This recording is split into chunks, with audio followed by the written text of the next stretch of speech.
bisa. Ini hidayah ini kan buat semua orang kan, Bu?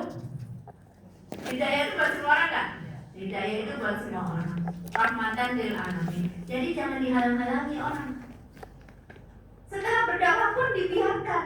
Kalau kamu qanaah, kamu percaya, terimalah agama ini, berislamlah dengan baik. Kalau enggak bisa dipaksa. Lah ikrah fikih juga.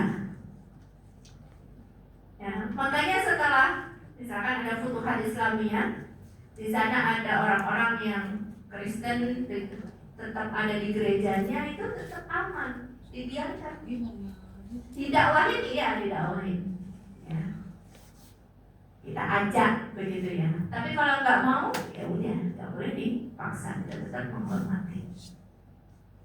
Ada kalimat yang terkenal dari kalimat Rabi'i bin Amir tadi itu, Allahu ba'adana linukhrija min man sya'a min ibadihi min ibadatil ibad ila ibadatillah. Islam adalah memerdekakan manusia, membebaskan manusia dari ketundukan terhadap sesama makhluk, ya, kepada ibadati Rabbil ibad, kepada menyembah Tuhannya hamba, yaitu Allah. Wa min dzikrid dunya ila si'atid dunya wal akhirah. Dan Islam itu mengajak dari sempitnya dunia menuju luasnya dunia dan akhirat. Wa min juril adyan ila adlil Islam. Dan dari kezaliman agama-agama yang sesat menuju keadilan Islam. Ini jadi kalimat yang sangat populer, Bu, ya, yang diucapkan oleh Rabi'i bin Amir ketika sebelum perang Al-Qadisiyah. Jadi sebelum perang Al-Qadisiyah itu diutus dulu utusan. Ya, kita mau berdakwah di situ. Kalau ditolak, ya udah kita siapin pasukan, ya, untuk menghadapi pasukan juga.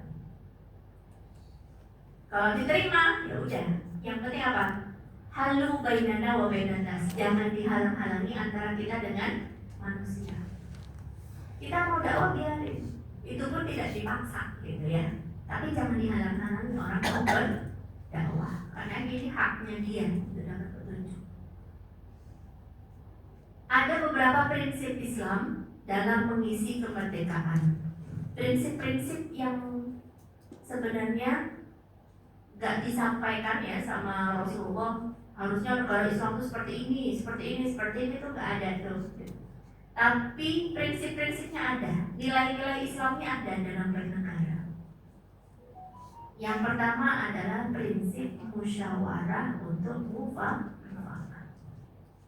Musyawarah untuk mufakat. Ada dalam yang pertama Quran surah Asy-Syura ayat 38. Wa amruhum syura bainahum. Dan urusan mereka diputuskan dengan musyawarah antara mereka. Jadi keputusan-keputusan ini pakai musyawarah untuk mufakat. Itu prinsip Islam. Gak penting maunya sendiri saja.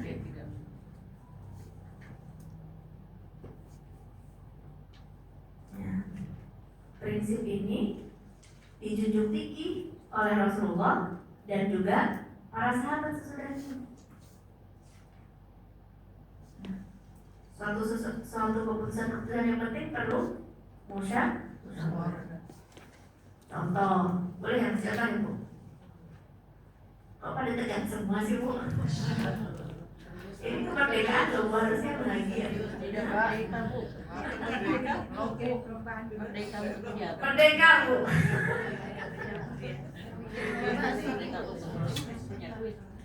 Ya, kita ingin tahu nilai-nilai Islam sebenarnya apa. Melihat kemerdekaan gitu kan. Jadi ada prinsip-prinsip, diantaranya adalah prinsip musyawarah untuk mufakat. Ketika misalkan ya, pasukan Quraisy sudah siap mau menyerang Madinah, Nabi musyawarah, apakah kita hadapi di dalam kota Madinah, tunggu sampai datang, atau kita sambut aja di luar kota Madinah. Masing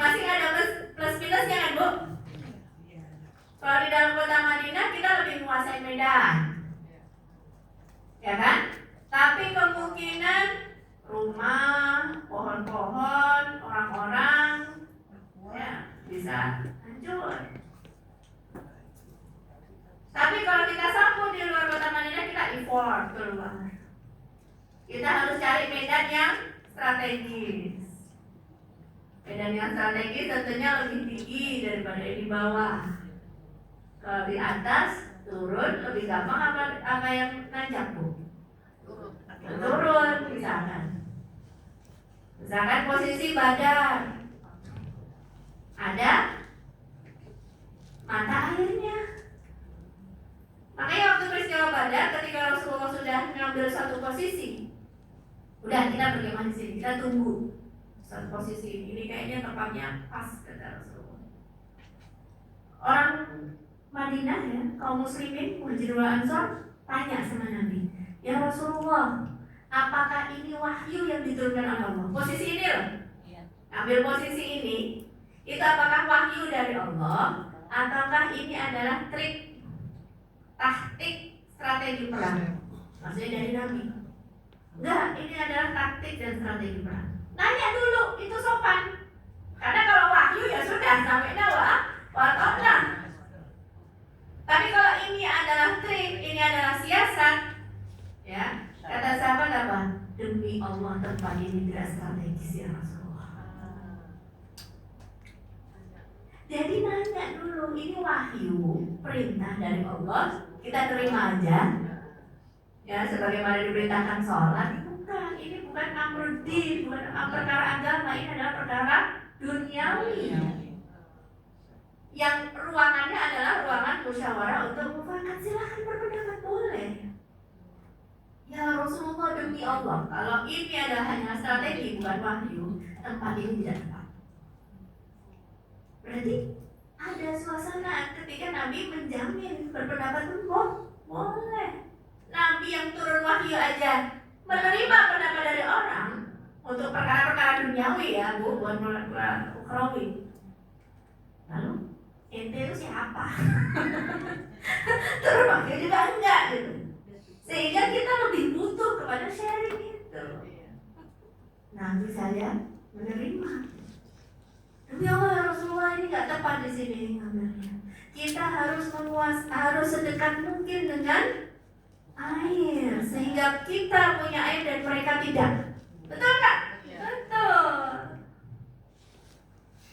Kita punya air dan mereka jauh nggak punya air.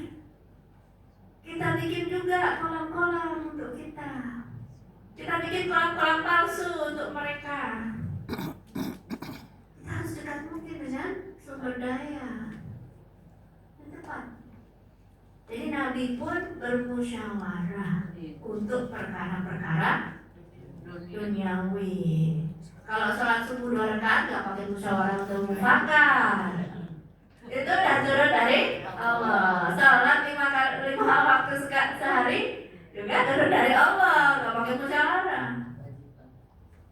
Tapi untuk perkara-perkara duniawi ditanya sama sahabat dan Nabi kadang-kadang sharing. Ya, gimana nih? Kita mau dapat serangan yang berat nih dari kafir Quraisy. Ya, di perang misalkan perang Ahzab. Untuk mengamankan ya, wilayah-wilayah yang dekat dengan Madinah supaya mereka nggak bantuin. Gimana kalau kita sepertiga hasil bumi Madinah kita serahkan ke mereka supaya mereka tenang, jangan gangguin kita kalau kita lagi ngadepin musuh. Dan sahabat pun tidak setuju gitu. Ya Rasulullah, dulu zaman jahiliyah aja kita nggak mau. Lalu bagaimana setelah Allah muliakan kita dengan Islam? Jadi musyawarah-musyawarah yang seperti ini tuh banyak dilakukan oleh Rasulullah. Demikian juga oleh Khulafaur Rasyidin. Jadi nggak cuma merasa dirinya itu yang pendapatnya paling benar untuk masalah-masalah ijtihadiyah. Untuk masalah-masalah ijtihadiyah. Makanya dulu kata Dr. Swedan itu apa? Sebelum ya, ketika mau merancang proyek, orangnya yang berbeda-beda itu bagus. Kenapa? Karena ngasih perspektif yang berbeda-beda. Karena kita mungkin melihat di satu sisi, orang lain melihat di sisi yang lain yang kita tidak melihat. Tapi setelah terjadi, setelah selesai, ya udah selesai musyawarah mufakatnya, hasilnya yang homogen nggak apa-apa, supaya nggak terlalu banyak berantem lagi. Kenapa? Kita menghormati musyawarah mufakat. Kalau sudah disuruhkan mati surah itu. Bukan pendapat pribadi, ini sudah disurahkan. Sehingga punya kekuatan, ya enggak, Bu? Dan demikian juga yang lainnya tadi. Jadi mulai dari tadi menghadapi musuh di dalam kota Madinah atau di luar kota Madinah, mengambil posisi tertentu ketika peperangan, strategi tertentu misalkan. Sesudah perang Uhud, sesudah perang Uhud, ada satu perang lagi, tahu Bu namanya apa? Perang Uhud kan kalah ya? Perang Badar sebelum. Perang Khandaq. Ya, antara itu. Namanya Hamraul Asad. Jadi ketika kita udah dalam kondisi yang terpukul mundur ya, bahkan Nabi pun terluka ya pipinya, seterusnya. Banyak yang wafat, syuhada Uhud gitu kan. Mereka ya sebagaimana dugaan Nabi kayaknya belum puas. Kenapa? Karena Nabi belum wafat, karena tujuan mereka wafat dan kayaknya belum puas. Meskipun begitu ya tetap aja kita masih kokoh, masih solid gitu. Ya. Kepatuhan kepada pemimpin juga diuji pada saat perang. Udah Nabi kasih tahu, wahai para pemanah, apapun yang terjadi, kamu jangan geser. Kalau kita udah dapat harta pun, ataupun kita semuanya udah terbunuh pun, jangan turun. Malah pada turun. Dia dapat tersebut enggak. Kesikohan itu kan softnya kan. Kesikohan kepada pemimpin itu juga penting, Bu.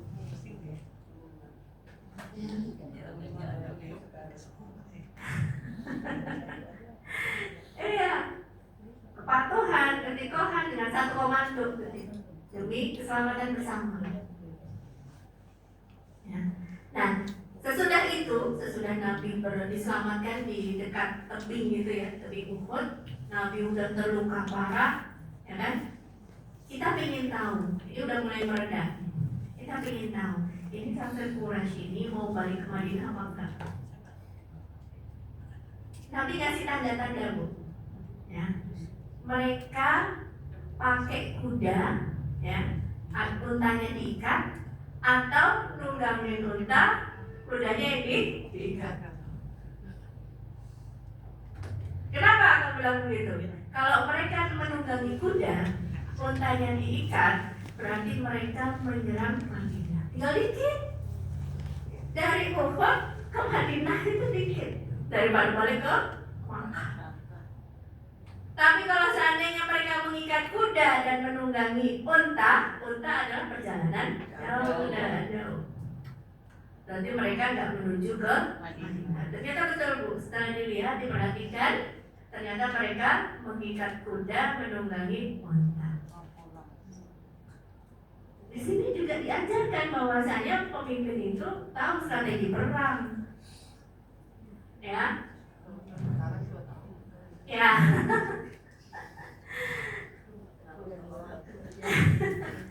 Jadi mengerti betul, bukan berarti seandainya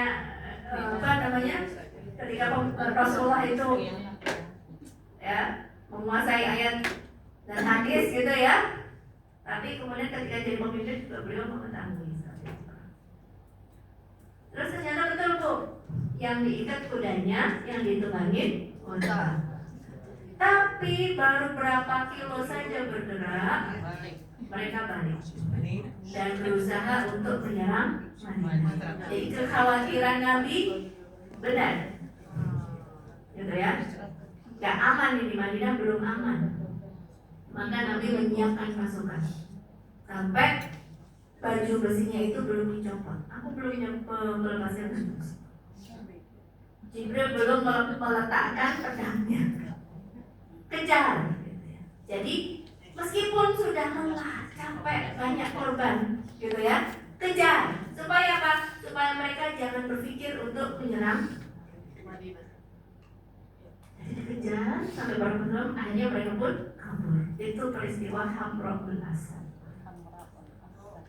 Jadi benar-benar gak cuman oke, selesai, kalah, titik, pulang.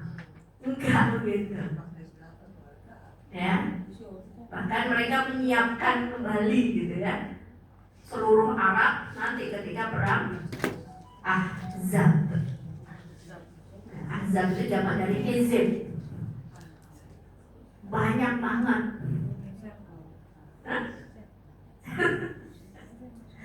Jadi itu yang disebut dengan musyawarah untuk mufakat, di antaranya dalam Quran surah Asy-Syura ayat 38, wa amruhum syura bainahum.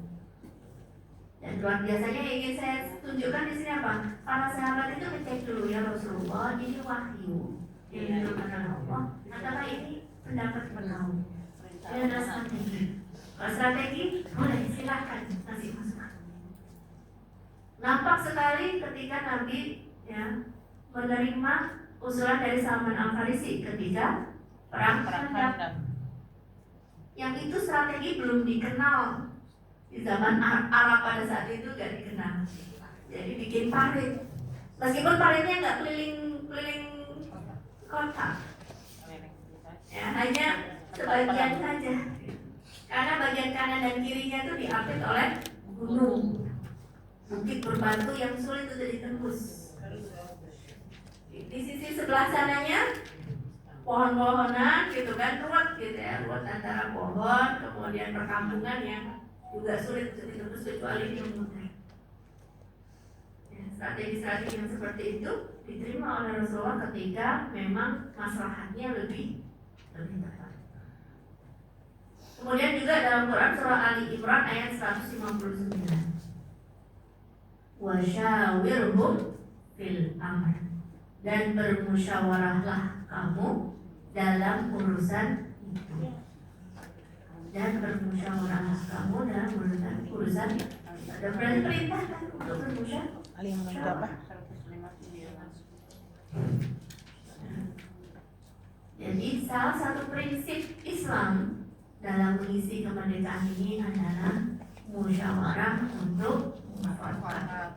Kalau Nabi saja menerima usulan dari para sahabat, yang mana Nabi itu turun wahyu kepadanya, gitu ya.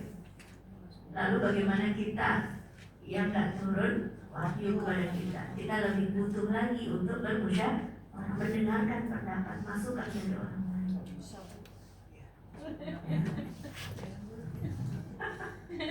Lanjut. Prinsip yang kedua adalah tanggung jawab dan amanah. Tanggung jawab dan amanah itu mungkin harusnya yang pertama yang sebelum tadi ya, prinsip musyawarah untuk mufakat. Karena inti dari Islam itu adalah amanah, kejujuran, integritas. Nah itu dia, amanah dan tanggung jawab. Ya. Quran surah An-Nisa ayat 58. Innallaha ya'murukum an tu'addul amanati ila ahliha. Ya, sesungguhnya Allah menyuruh kamu untuk menyampaikan amanah kepada yang berhak. Amanah, kejujuran dan tanggung jawab.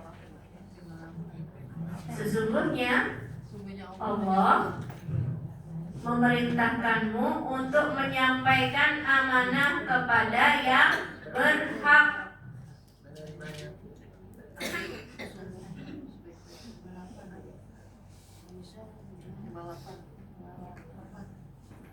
Ya.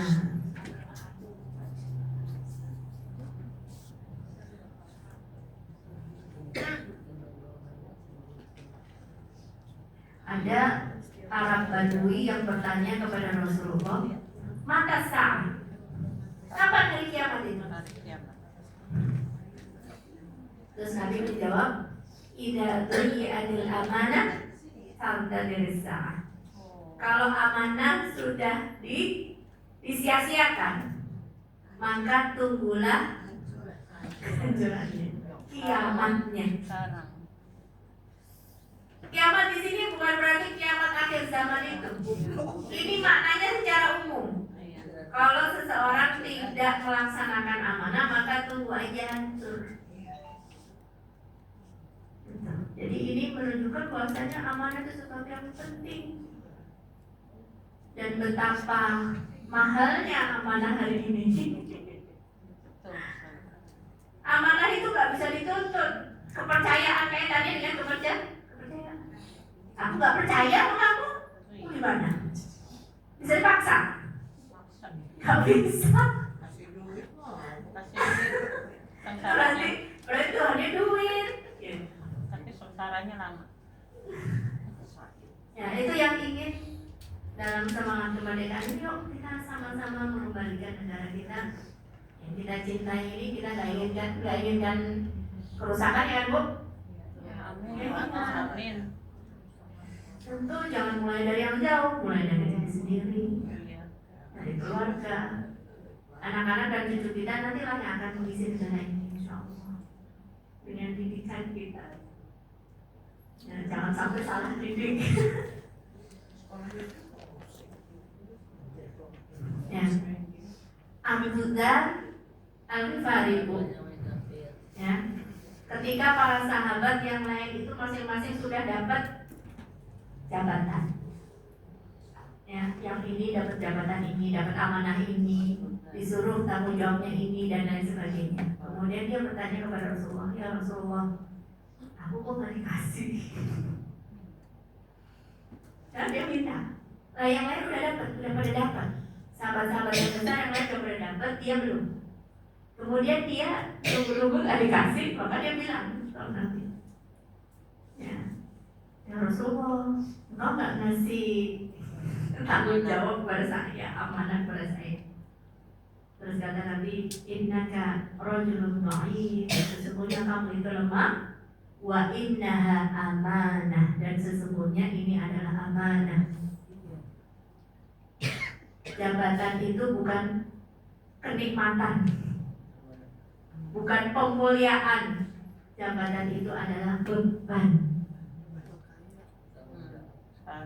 Bahkan kata Nabi apa? Innaha amanah wa innaha yaumal qiyamati hizyun wa nadamah.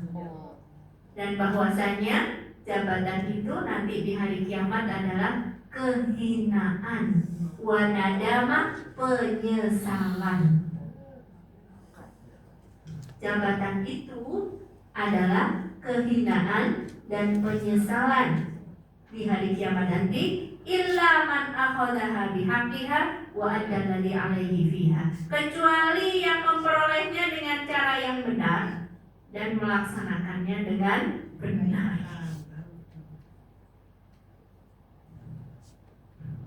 Tapi kalau caranya nggak benar, maka dia menjadi kehinaan dan penyesalan. Udah tahu begitu pun semuanya nyari.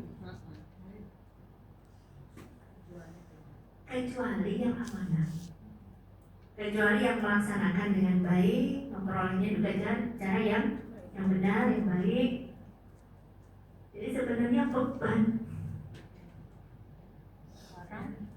yang kita lakukan saat ini bukan mau ibarat kata itu mengolok-olok kegelapan gitu ya. Lebih baik kita itu menghidupkan lampu, menyalakan lentera. Ya, fakta yang ada saat ini sudah saatnya kita lebih fokus lagi pada pendidikan anak-anak kita. Gak cuma kognitif saja, tapi lebih kepada amanahnya, akhlaknya. Akhlak itu luas Bu. Murah senyum itu pun akhlak. Tapi kalau dia murah senyum, pemurah gitu ya, tapi tidak berintegritas, nol. Nol. Jadi yang penting itu berintegritas, amanah, kejujuran, bertanggung jawab, disiplin, kemudian kan, dan seterusnya.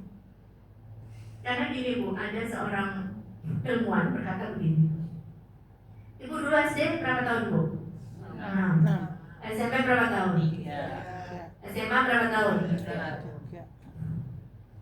Jadi 12 tahun misalkan. Kadang-kadang diterusin sampai S1. Tambah 4 tahun. Jadi 16. Plus lagi S2-nya, anggaplah yang cepat 2 tahun. Jadi 18.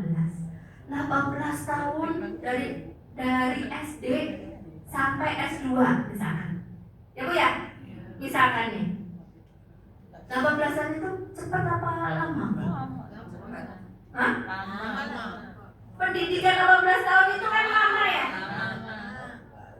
Bayangkan sekarang cuman 1 detik kita bisa dapat informasi yang banyak 18 tahun.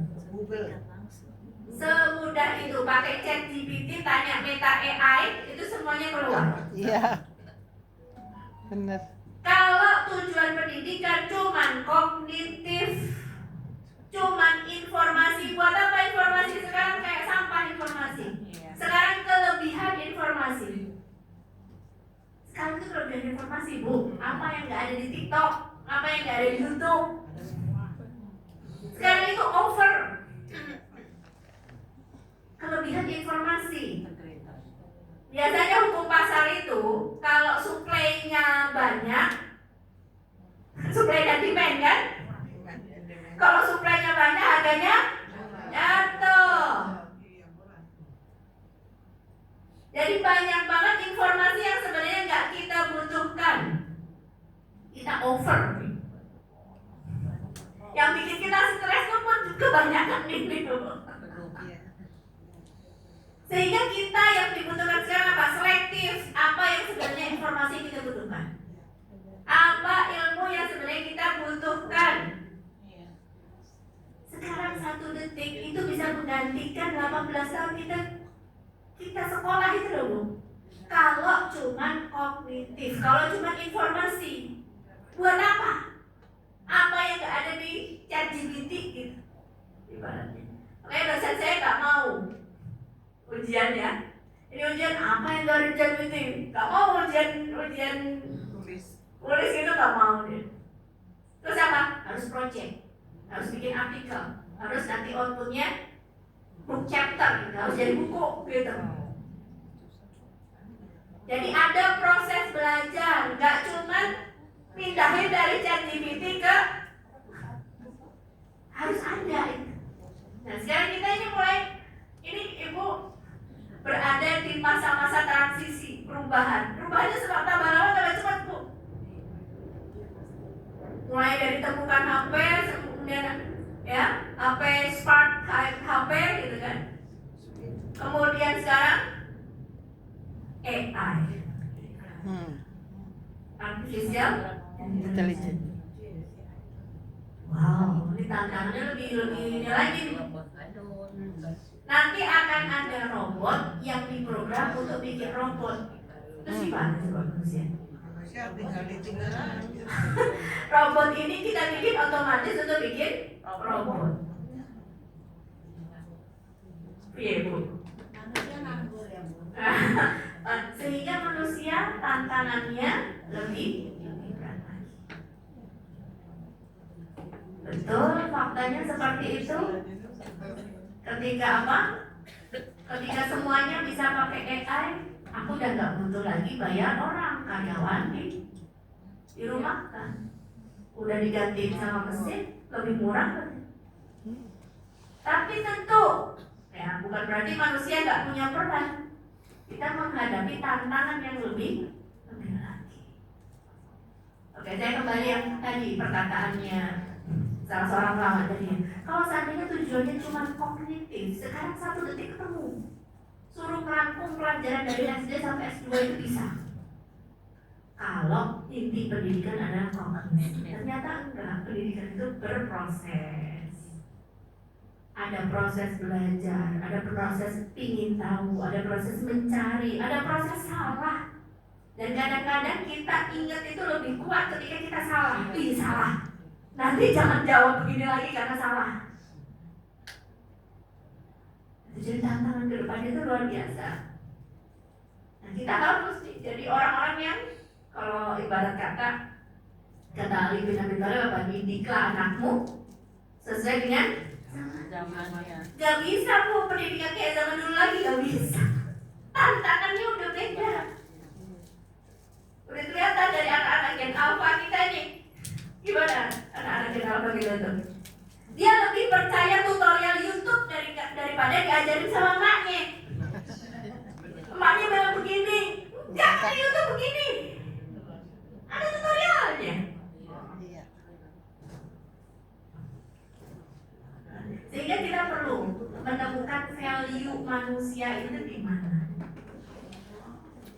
pendidikan ini saring informasi yang memang tidak dibutuhkan. Saya merasa sepakat ya dengan apa sih yang harus kita bekali kepada anak kita nanti untuk menghadapi tantangan ini. Menurut saya setuju dengan yang menyatakan apa? Kesadaran.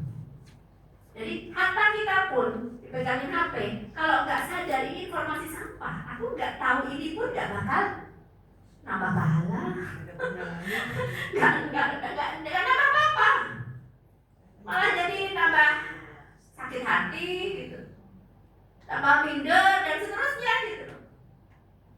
Kesadaran untuk oke, stop, sudah cukup. Nah, kesadaran untuk itu yang kita perlukan.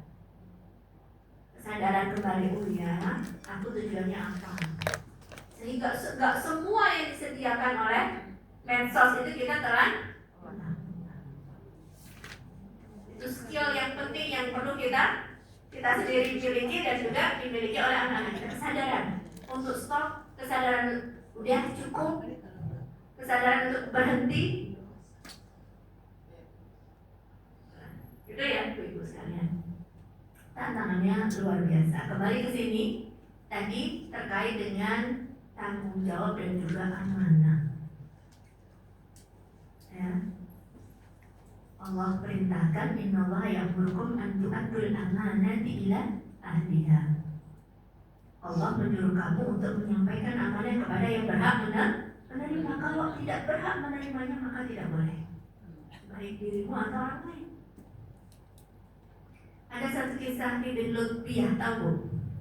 Jadi dia itu petugas pengumpul pajak, ya, petugas pengumpul Baitul Mal, gitu ya, bukan pajak deh, zakat.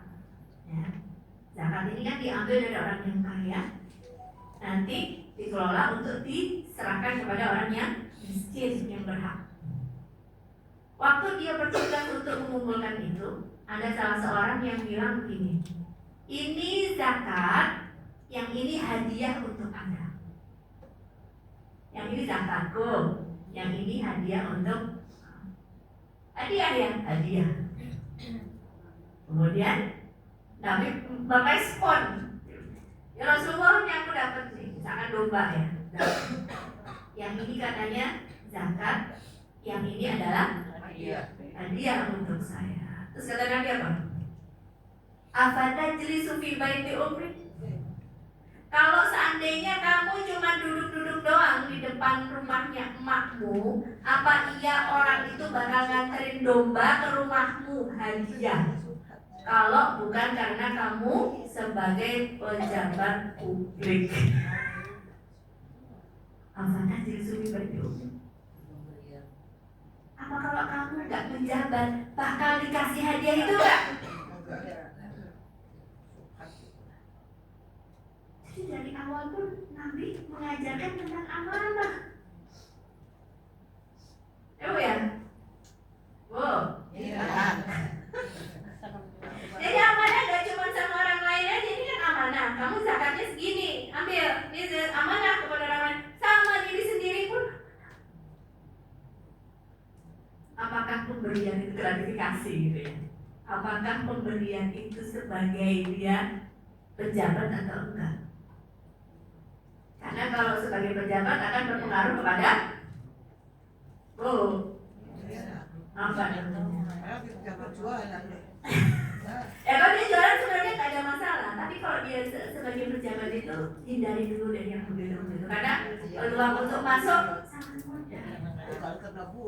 Berangkat. Oke, sekarang kasih contoh yang mudah aja dalam kehidupan sehari-hari misalkan. Dia apa namanya? Dikasih karena memang berjasa, gitu ya. Sudah melakukan satu hal, kemudian berjasa, kemudian dikasih. Kemudian timbul rasa tidak enak. Ya kan? Kan ada begitu kan? Kasih, kamu udah nerima. Saya harus balas jasa. Dan itu Indonesia banget sih Bu. Indonesia banget tuh. Kenapa? Karena nggak enak. Sehingga kalau dari awal nggak terima, ya sudah gitu. Memang resikonya akhirnya akan lu nggak ini loh sama keluarga sendiri loh, lo nggak terbagi gitu loh, jadi pejabat dah. Memang sulit gitu. Makanya kata Nabi tadi itu berat kita amanah. Berat banget bu. Kalau saya bilang berat banget. Sulit gitu. Waktu dia udah waktunya masyarakat secara umum dipakai buat yang sebagian bisa nggak? Nah, kalau Umar bin Khattab itu dia ada minyak ya. Ketika ada orang bilang mau ngomong urusan apa nih? Urusan umat dipakai. Ketika dia udah ngomongin yang lain, mau masalah pribadi, mau minta fatwa dan lainnya, matiin aku. Lah masa gelap-gelapan begini, ya udah ini kan minyak kan punyanya negara.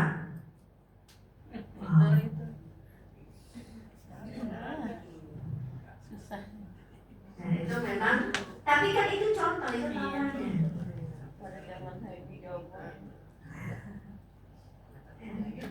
Jadi bahkan adil bukan sama orang lain saja, kepada diri sendiri pun. Kalau itu bukan haknya dia, itulah integritas itu.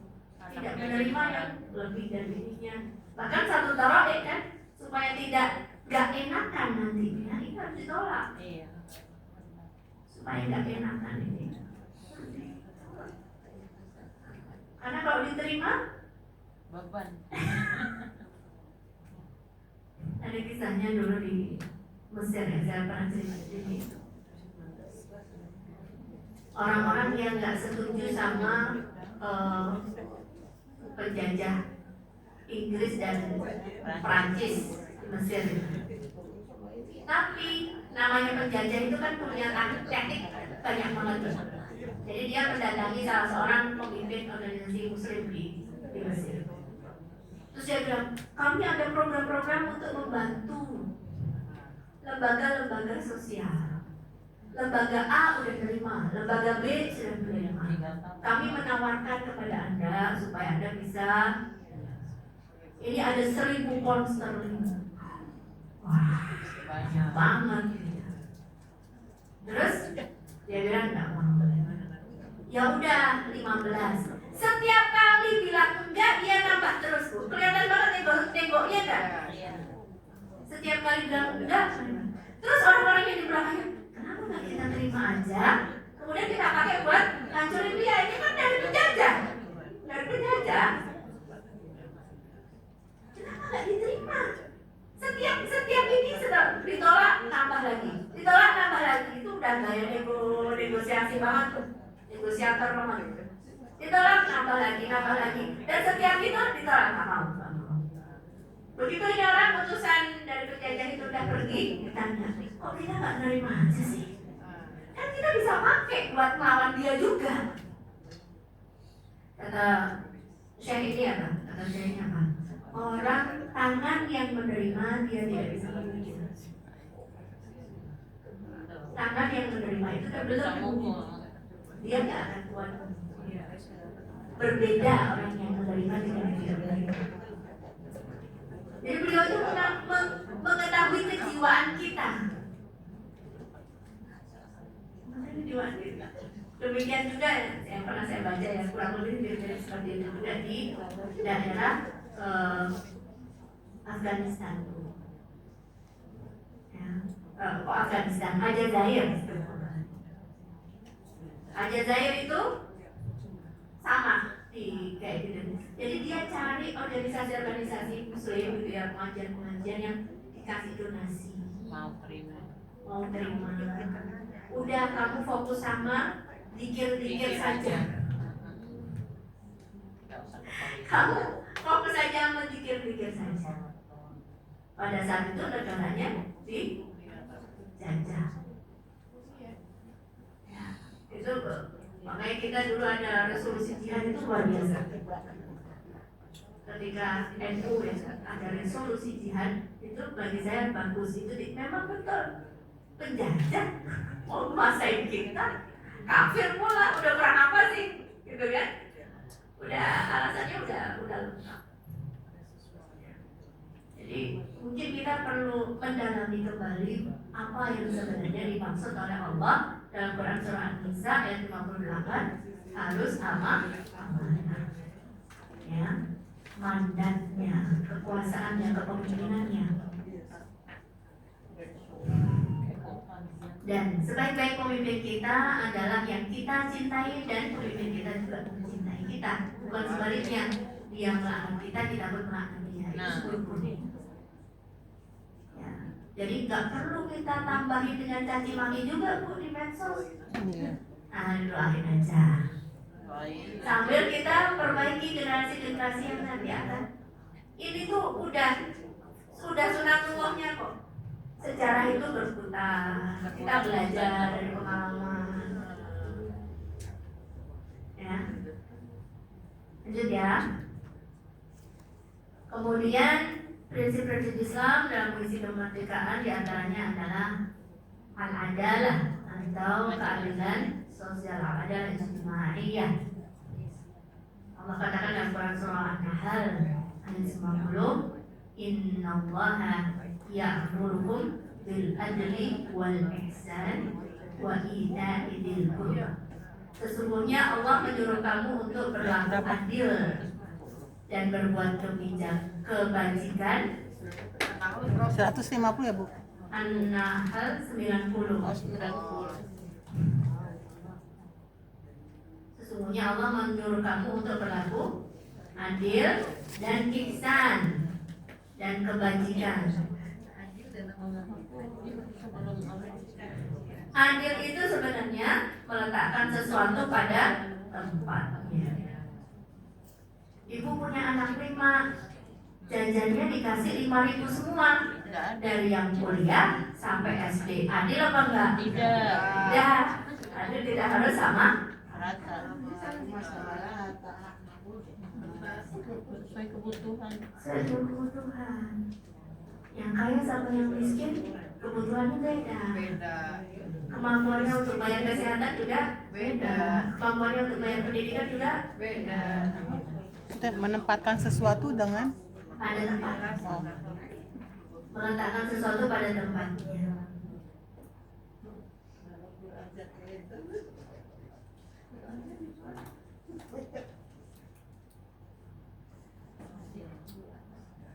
Kemudian kadang-kadang juga lafadznya pakainya antis. Laqad arsalna rusulana bil bayyinati wa anzalna ma'ahumul kitaba wal mizana liyaquman nasu bil qisti. Sesungguhnya kami telah mengutus rasul-rasul kami dengan membawa bukti-bukti yang nyata, dan telah kami turunkan bersama mereka Alkitab dan juga neraca keadilan supaya manusia dapat melaksanakan dengan adil. Tilkis.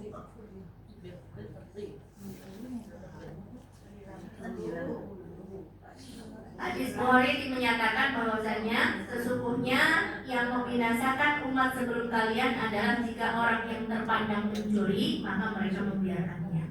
Namun jika orang yang lemah yang mencuri, maka mereka menegakkan nerakanya. Kemudian demi Allah, sekiranya Fatimah binti Muhammad mencuri, niscaya aku sendiri yang memotong tangannya. Ya. Tebang pilih.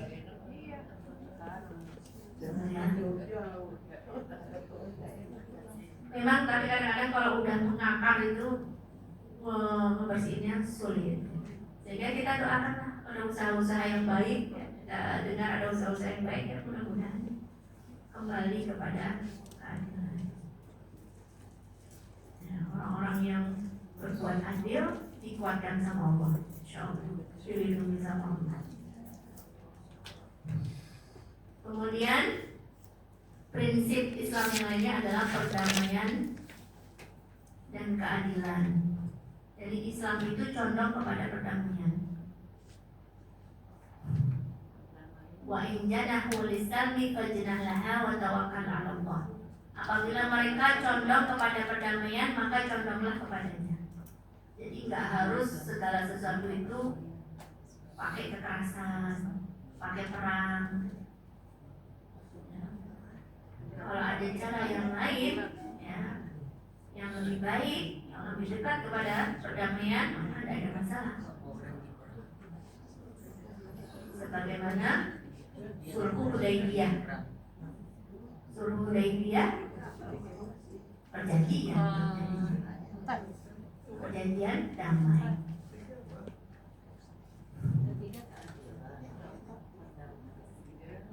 Quran surah Al-Mumtahanah ayat 8 juga dikatakan, la yanhakumullahu 'anil ladzina lam yuqatilukum fid din wa lam yukhrijukum min diyarikum an tabarruhum wa tuqsitu ilaihim. Allah tidak melarang kamu untuk berbuat baik dan berlaku adil kepada orang-orang yang tidak memerangimu karena agama dan tidak pula mengusir kamu dari negeri. Quran surah Al-Mumtahanah ayat 8. Ya. Allah tidak melarang kamu untuk berbuat baik dan berlaku adil kepada orang-orang yang tidak memerangimu. Kalau dia nggak memerangi kamu, ya kamu jangan memerangi dia.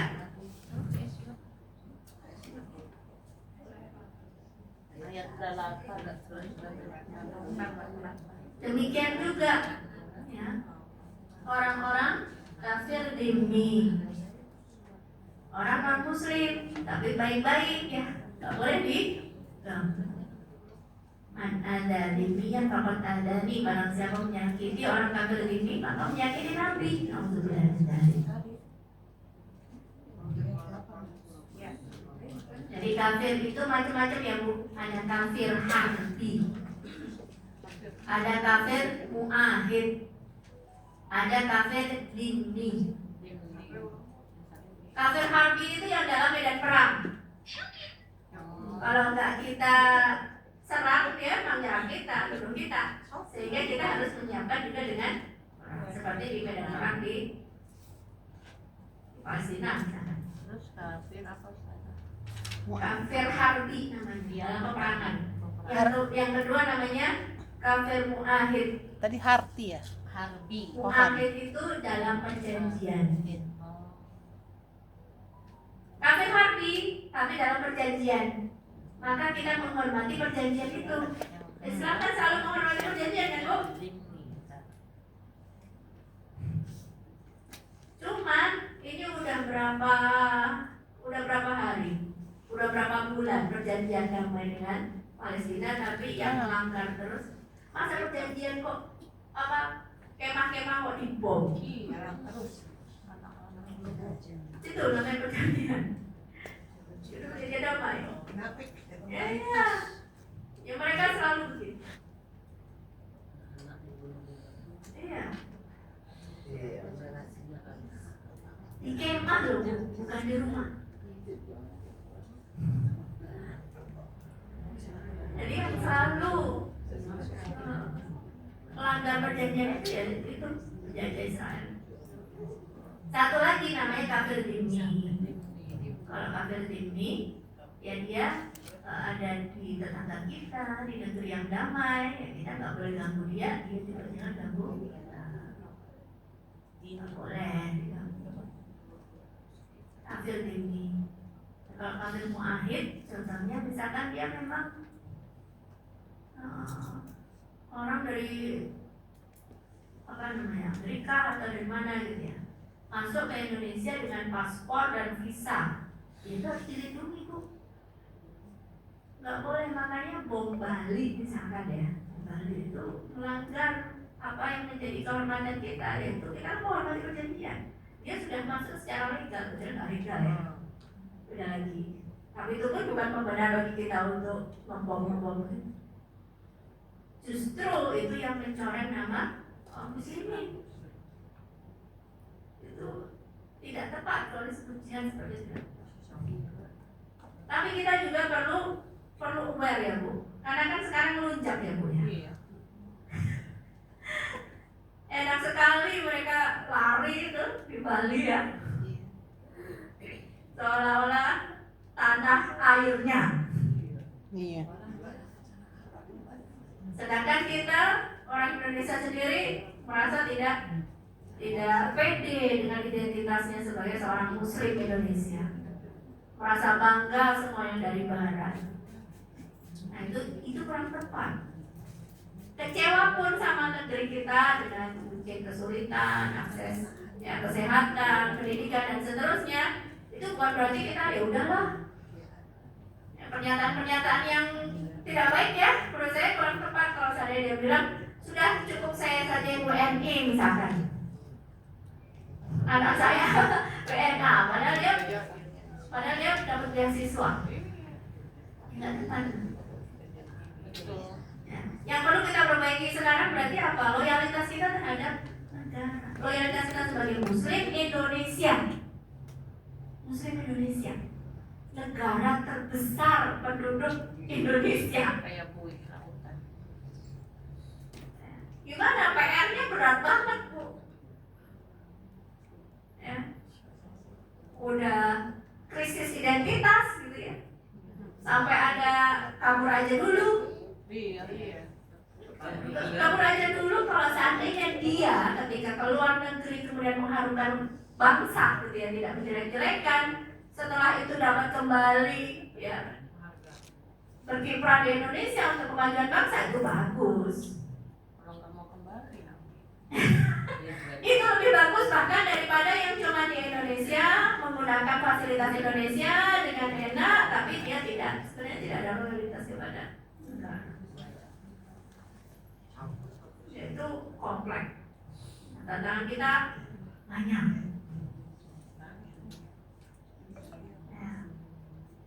Jadi keadilan sosial tadi, Quran surah.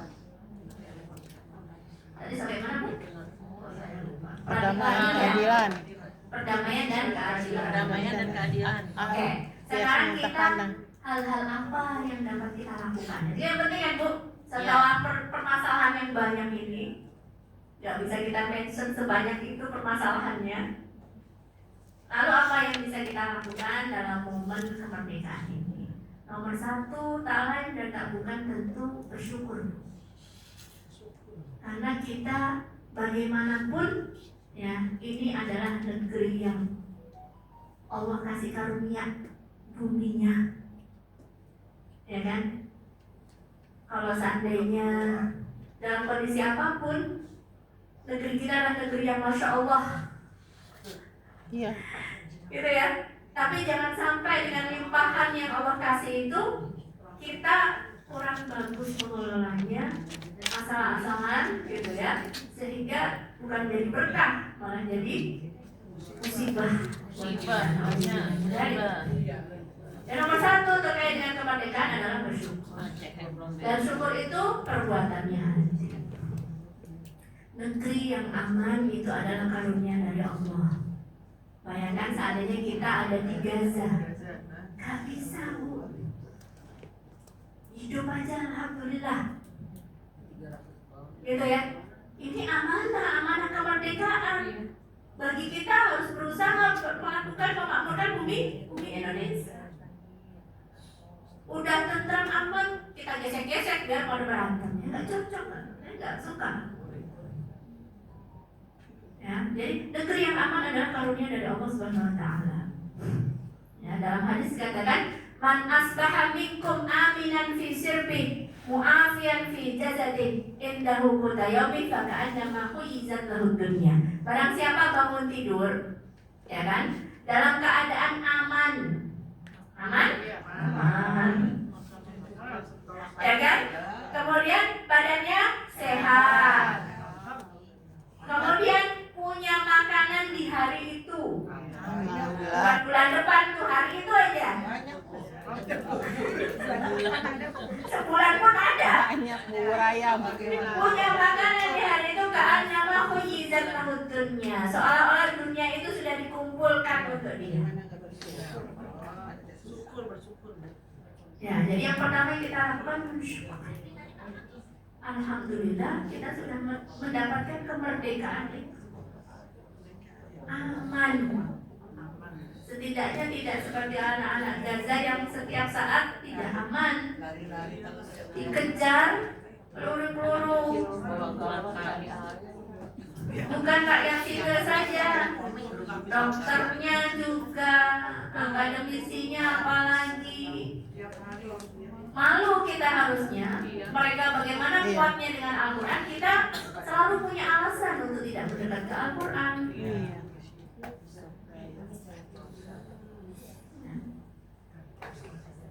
Jadi kalau kita masih punya rumah yang aman, negeri yang aman, mau sekontroversi apapun politik Indonesia tetap aman insya Allah. Ya kan? Masih bisa ngumpul pengajian, bisa Bu? Alhamdulillah. Alhamdulillah. Ya kan? Makan cukup. Ya, sudah seolah-olah dunia sudah dikumpulkan untuk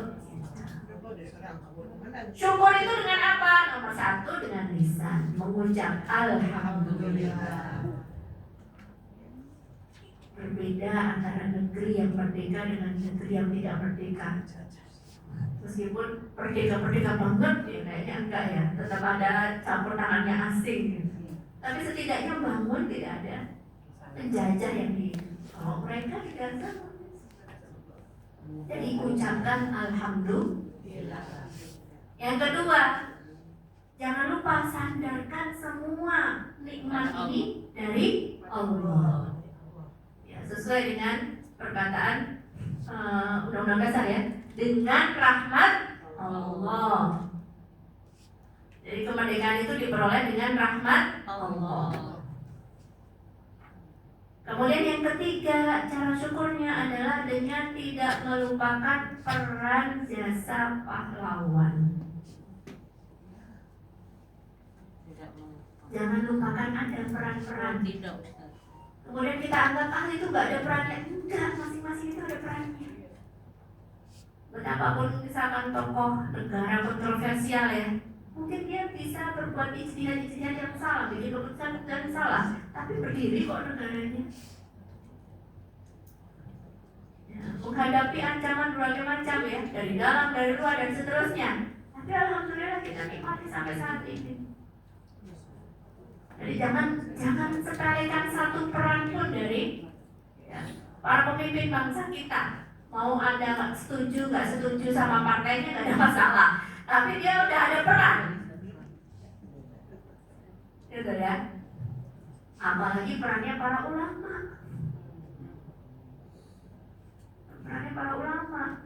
ya seolah-olah bahasanya apa? Ya bangsa ini juga hutang budi kepada para ulama. Ya, kalau bukan para kiai yang menyampaikan kita ada resolusi jihad dan seterusnya, kita berat juga gitu. Ya. Jadi jangan lupakan ada peran-perannya, masing-masing punya perannya. Ya, pengorbanannya. Ya, ada yang berkorban dengan hartanya, ada yang berkorban dengan apalagi jiwanya. Kalau mereka dulu rela untuk dibuang, untuk dipenjara, untuk terluka. Dan kita udah nggak merasakan lagi tuh kayak gitu. Tinggal mendidik generasi yang berintegritas, yang kuat imannya, yang kuat fisiknya. Itu amanah. Merawat kemerdekaan. Jadi salah satu bentuk syukur itu adalah merawat Bu. Kalau ibu ngasih motor ke anaknya nggak pernah merawat, nggak pernah ganti oli, dibiarin aja nggak dicuci, seneng apa enggak? Enggak. Ya kan? Salah satu bentuk syukur kita, berterima kasih kita adalah dengan merawat yang dikasih sama Allah ini. Merawat kemerdekaan udah dikasih sama Allah. Kemudian memanfaatkannya dalam ketaatan, mengisinya dalam ketaatan. Allah udah kasih misalkan kendaraan ke kita. Kendaraan mau dipakai maksiat atau dipakai taat?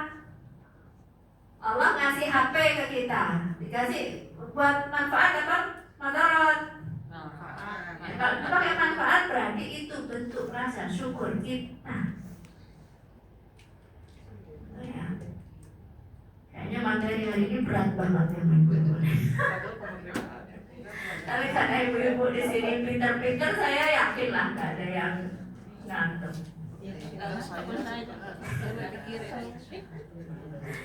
Jadi nomor 1 akhlak ya untuk mengisi momen kemerdekaan ini adalah rasa syukur. Bersyukur. Itu karunia dari Allah.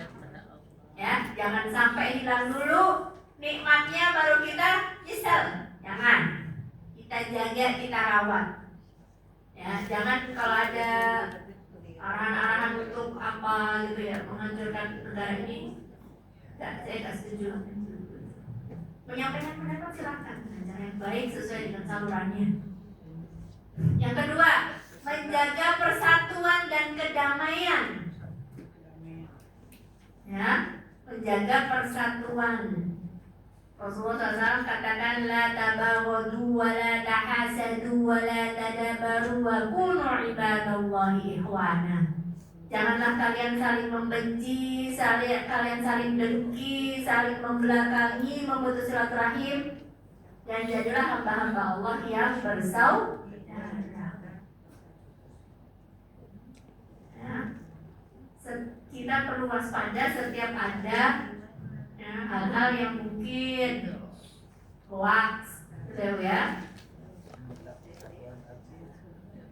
Kalau sekarang kan sangat mudah, ya, dari jempol, ya, adu domba dan sebagainya.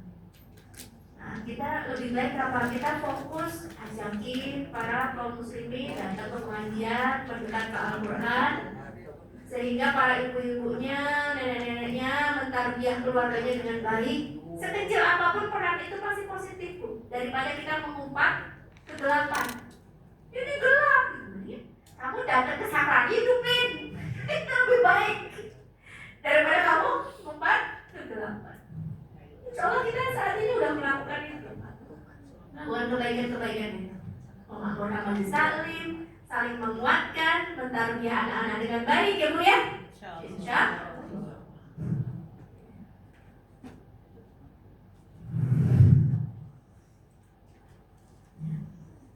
Terus yang ketiga, menghargai jasa pahlawan dan berkhidmat untuk masyarakat.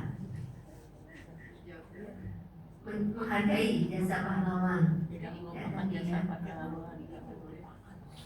Ya, apa sekecil apapun yang sudah dilakukan, gitu ya. Ya, kayak tadi kan udah di-spill. Ya. Man suni'a ilaihi ma'ruf falyajzihi fa in lam yajid ma yajzihi falyuthni alaihi. Barang siapa diberikan kebaikan oleh orang lain, maka hendaknya dia membalasnya. Jika dia tidak memiliki sesuatu untuk membalasnya, maka hendaknya dia memujinya atau mendoakannya. Ya, kebaikan-kebaikannya tidak kita lupakan, gitu ya. Kemudian kita balasnya gimana balas jasanya? Ya kepada masyarakat aja. Yang udah berlalu kan berlalu. Yang sudah wafat nggak bisa hidup lagi, gitu.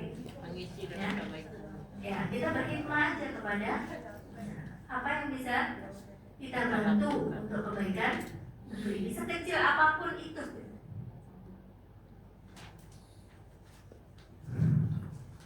Ya.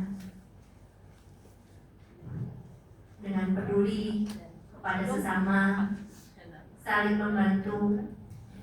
Al-muslimu akhul muslim, la yadrimuhu wa la yuslimuhu. Man kana fi hajati akhihi kana Allahu fi hajatihi. Seorang muslim itu bersaudara dengan muslim yang lainnya. Dia tidak boleh menzaliminya. Dia tidak boleh menyerahkannya kepada musuh. Barang siapa yang membantu kebutuhan saudaranya, maka Allah akan membantu kebutuhannya. Ini sering kita gunakan ya Bu, prinsip ini. Man kana fi hajati akhihi kana Allahu fi hajatihi.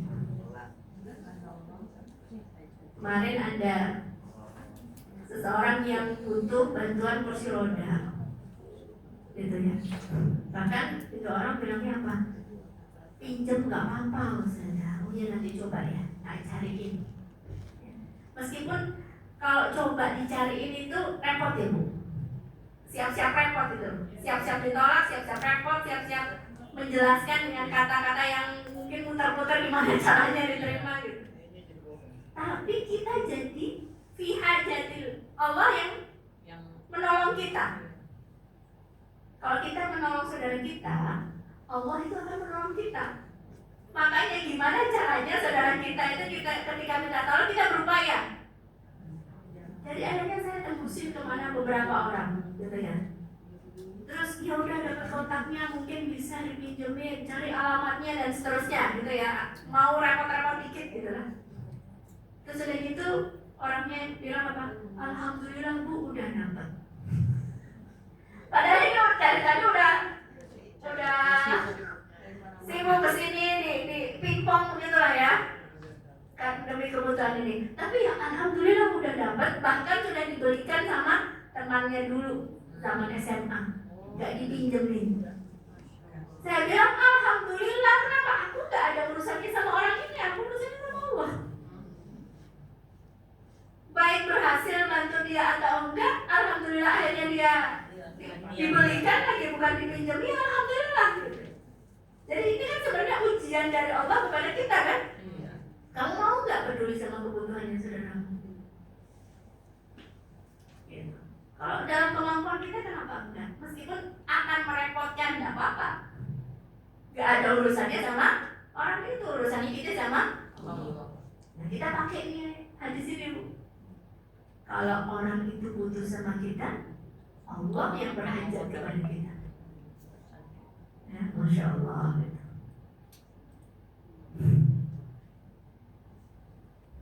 Ya. Kemudian berkontribusi secara positif kepada masyarakat kita. Apa yang bisa kita lakukan? Ya. Dalam hadis dikatakan khairun nas anfa'uhum linnas. Sebaik-baik manusia adalah yang paling bermanfaat untuk manusia yang lainnya. Baik untuk negeri kita ataupun negeri yang belum merdeka karena penjajahan, yaitu Palestina. Sebagai bentuk syukur kita, ya kan? Alhamdulillah Allah kasih kemerdekaan, sedangkan tetangga kita ada yang belum peduli. Jangan sampai Bu, kita sekarang sudah terbiasa dengan postingan-postingan itu sehingga hati kita jadi keras. Ketika melihat postingan sama aja, kayak nonton aja. Setidaknya itu boykot harus jalan. Ya, nggak apa-apa repot sedikit milihin merek sedikit doang. Nggak sampai kekurangan air, kekurangan makanan kayak mereka. Kita insya Allah nggak pakai merek itu nggak bakal gatal-gatal. Nggak pakai merek itu bakal mati, insya Allah enggak. Tapi kalau mereka mati, jadi ini yang efektif. Karena mereka kebanyakan Tuhan itu duit juga. Gitu ya. Jadi minimal banget itu boykot. Kita nggak disuruh apa-apa. Mereka yang tinggal di situ, mereka yang jadi sasaran, padahal saudara-saudara kita juga. Itu kan minimal. Peduli gitu. Bu saja, Ya. saya mau nanya tadi masalah tentang pemboikotan. Kan kita juga di Indonesia ini udah dihimbau ya untuk makan makanan yang berbentuk iklan ke Palestina gitu ya. Nah, sementara kalau memang ada terjadi suatu pemboikotan ini, toh di Indonesia ini juga kan orang-orang kita juga boleh misalnya. Jadi sebaiknya bagaimana menurut kita untuk masalah pemboikotan? Contoh ya, contoh. McD, misalkan anak-anak kita kan seneng makan McDonald itu, tapi kan kita juga katanya dilarang, bukannya dilarang ya, dihimbau kan untuk kita berusaha untuk tidak membeli makanan itu. Tapi kalau misalkan kita juga nih yang tidak membeli, sementara di situ juga karyawan adalah dari orang Indonesia, bagaimana menurut Ustazah kita sebagai kita? Itu kembalinya kepada hukum pasar ya Bu. Ketika memang market share-nya menurun, sehingga yang lain bakal muncul. Itu yang kita harapkan. Rekayasa ini, merek dari pribumi sendiri muncul, kita beli rame-rame gitu. Yang itu berhenti, lama-lama hilang. Tapi kita kembali lagi ya, karena udah banyak yang ada gerai yang ternyata karyawannya ini sampai saat ini tuh masih tidak mendapatkan apa yang disalurkan gitu ya, apa yang diharapkan gitu. Nah itu kan kasihan ya. Jadi sampai saat ini tuh ya karyawannya itu nganggur gitu. Jadi kan bagaimana kita untuk ini kan Ya, tentu itu cuman kita sebagai rakyat yang bawah ya Bu ya. Tentu sebagai posisi yang lebih tinggi lagi dia punya tanggung jawab lebih. Misalkan seseorang punya modal yang lebih besar dalam kondisi seperti ini, bagi saya buka alternatif. Kalau seandainya cuma boikot tapi gak ada alternatif kan repot juga. Orang kita butuh barang itu, gitu kan? Nah, yang kita harapkan di sini tidak berafiliasi lagi kepada yang sudah jelas-jelas berdonasi, gitu loh. Dan itu kelihatan banget tuh. Dari ada beberapa merek ya misalkan ya, yang tadinya mereknya itu ditaruh, setelah 2025 udah nggak ada lagi mereknya, cuma merek atasnya doang. Jadinya nggak ada. Itu bukan berarti kita mengabaikan para karyawan kita. Ya, yang kita harapkan itu rekayasa ini loh. Orang nggak ada yang beli sehingga pindah ke merek yang lain. Meskipun kita tahu merek-merek yang lain pun non muslim misalkan, tapi paling tidak terafiliasi langsung berdonasi kepada mereka. Jadi masalahnya berdonasi langsung. Memang kasihan karyawan-karyawannya. Tapi kita yakin betul gitu ya, bumi Allah ini luas. Ketika kita tidak membeli, kita sangat berharap ada produk lain. Dan orang yang punya dana lebih tentu punya kewajiban yang lebih untuk bikin itu, untuk menyerap itu.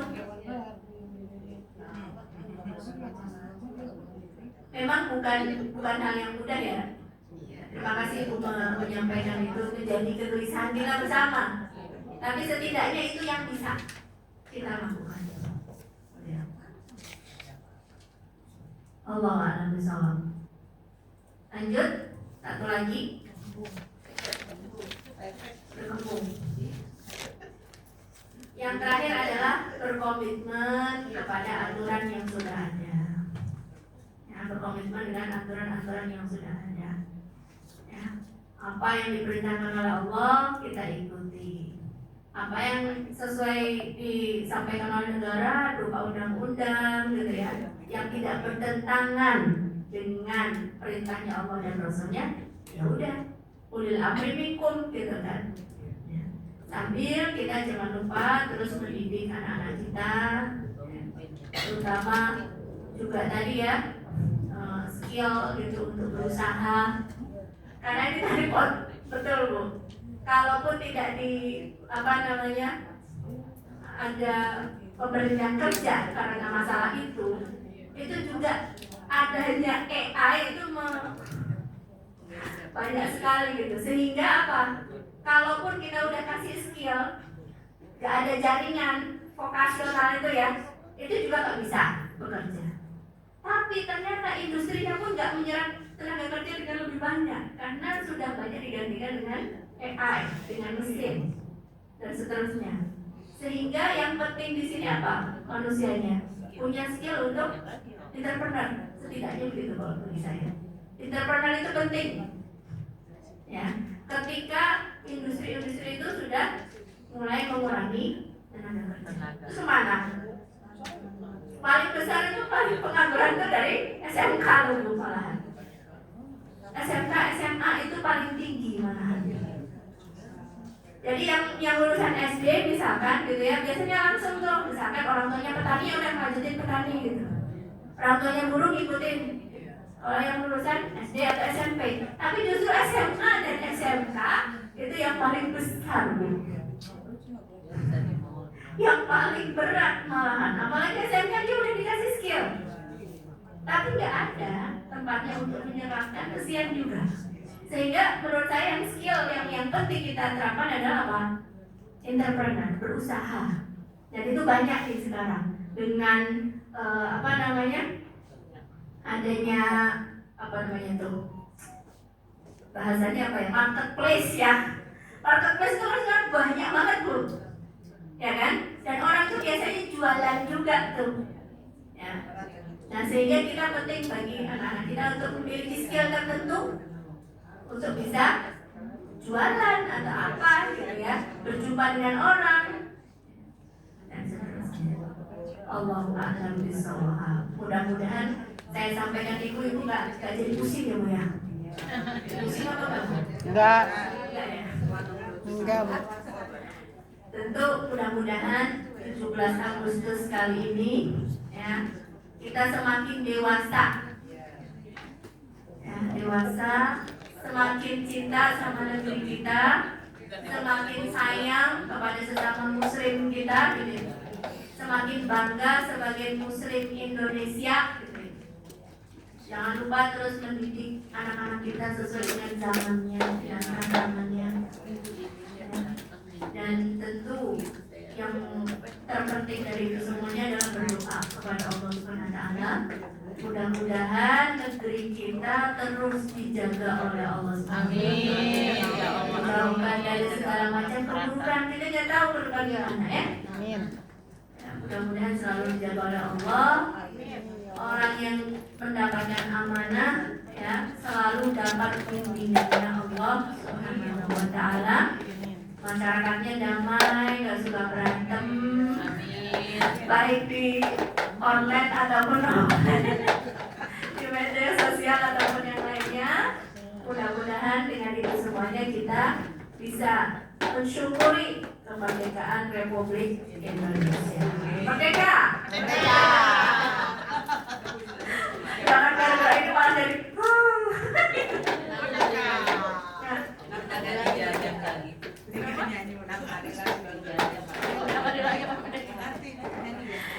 Insya Allah ya, mudah-mudahan itu bermanfaat kita semuanya. Aku qauli hadza wa astaghfirullah li wa lakum fastaghfiruhu innahu huwal ghafurur rahim.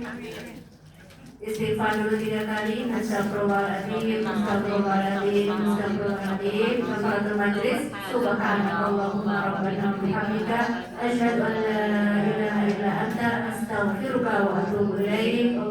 Wassalamualaikum warahmatullahi wabarakatuh. Waalaikumsalam warahmatullahi wabarakatuh.